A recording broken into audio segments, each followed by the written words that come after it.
Since the dawn of humanity, there have been many great deeds of human accomplishment that at one point defied reason, that no one could have imagined into reality. Feats so grand they were beyond what we thought was even possible. There was a time when we thought no one could reach the moon, but JFK believed it could be done. And I am delighted that this university is playing a part in putting a man on the moon as part of a great national effort. There was a time when no human being had taken flight.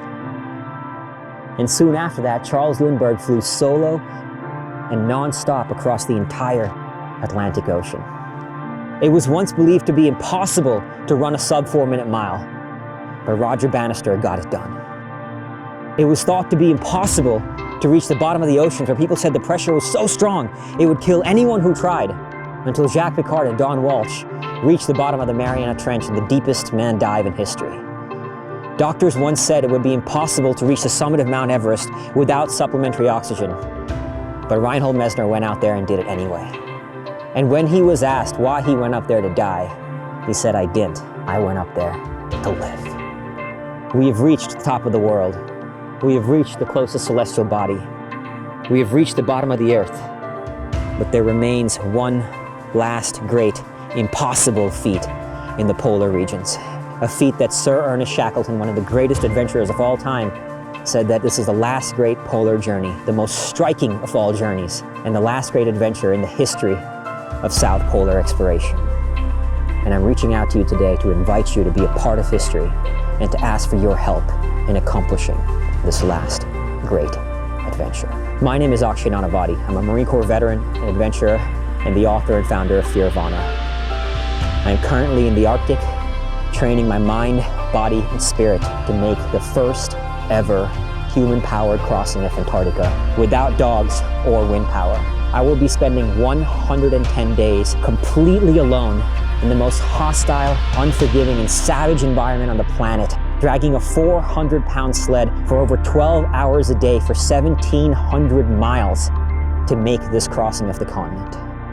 Although I will be alone out there, I can't do this alone. Just as it took a nation of people coming together to put 3 men on the moon, it takes an army of people coming together as one to create a sum that is greater than each individual part to accomplish this first ever crossing of the coldest, windiest, and driest continent on Earth. Now, before I tell you how we are going to accomplish this together, let me tell you why. When I served in the United States Marines and was deployed to Iraq as an infantry non-commissioned officer, something happened. My vehicle drove over an active bomb that for some reason didn't explode. My friend Neil, his vehicle drove over an active bomb and it did explode, and he was killed.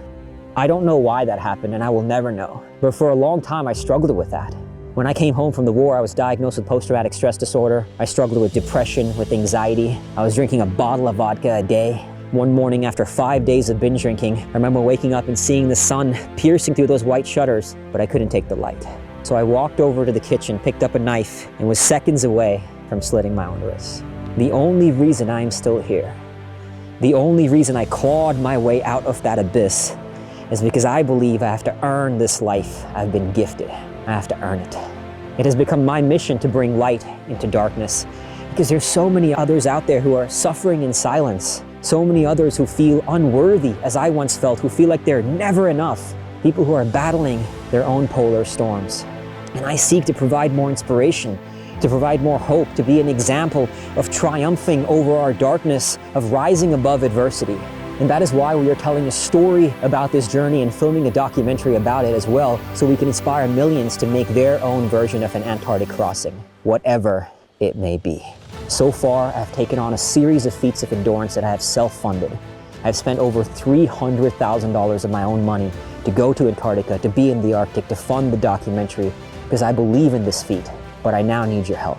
To make a crossing of Antarctica costs $750,000. This is not a number I just randomly came up with. This was a number given to me by Antarctic Logistics and Expeditions, ALE, because we are flying to some of the most remote regions of the world. Just that flight from Union Glacier, the base camp in Antarctica, to the Bay of Whales, my start point, is a $250,000 flight. The flight to Antarctica alone is over $60,000. We are paying for a support team, a logistical crew, a safety team to support me while I'm on the ice and to provide that safety. So this is just what it takes to accomplish something so grand and so impossible. So I'm reaching out because I need your help in funding this. Whatever you can provide, whether it be $3, $10, $50, $10,000, every bit will make a difference. Every bit is going to help us accomplish this historic feat. For every $3, it will get us 1 meter closer to crossing Antarctica, 1 meter closer to transcending our collective limits, to expanding the human potential, to evolving the human spirit to brand new heights we've never reached before. And I firmly believe that is the very essence of what makes us human and defines the human spirit at its finest, when we are striving for the impossible, when we are pushing for greatness. For as Vince Lombardi once said, I firmly believe any man's finest hour, the greatest fulfillment to all he holds dear, is that moment when he has worked his heart out in good cause and lies exhausted on the field of battle, victorious. And every time that has happened, every time we have pushed a new edge, it's a result of a group of people coming together as one to make that happen. And that is why I'm out here in the Arctic training, and that is why I'm still working my way to the North Pole in a few weeks. I'm doing that because I have faith. I have faith that we will make this happen. I have faith that there are people like you out there who want to be a part of this, who want to make history, who want to look back at this moment one day and to tell your grandchildren, I helped make that happen.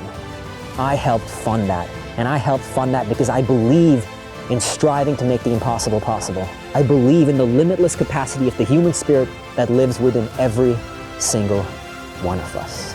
So I'm reaching out to you, asking for your help. Take a look at the page below and you will find more information. You'll find a link to contribute whatever you can. And I'm inviting you to be a part of the Great Soul Crossing team. On this team, together we will make this journey happen.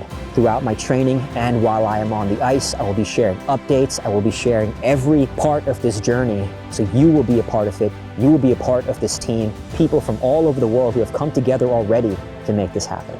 I'm honored to have you part of the team. I'm grateful for your support. And I now invite you to watch a short sizzle reel that my documentary team has put together about this journey. Thank you so much for your contribution, and I look forward to seeing you on the other side of Antarctica.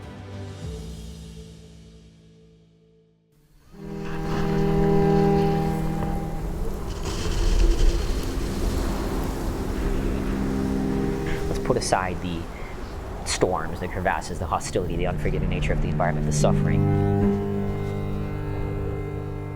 To experience Antarctica, to go 105 days to cross something to do no man has ever done, the transformation I will go through, I don't know yet. I can't possibly know, and I don't want to know. The hellish, unimaginable hardship I will face in Antarctica is the means, not the purpose, for why I must go on this journey. What I ultimately seek is transcendence. This is about more than just me. I go to find the human soul.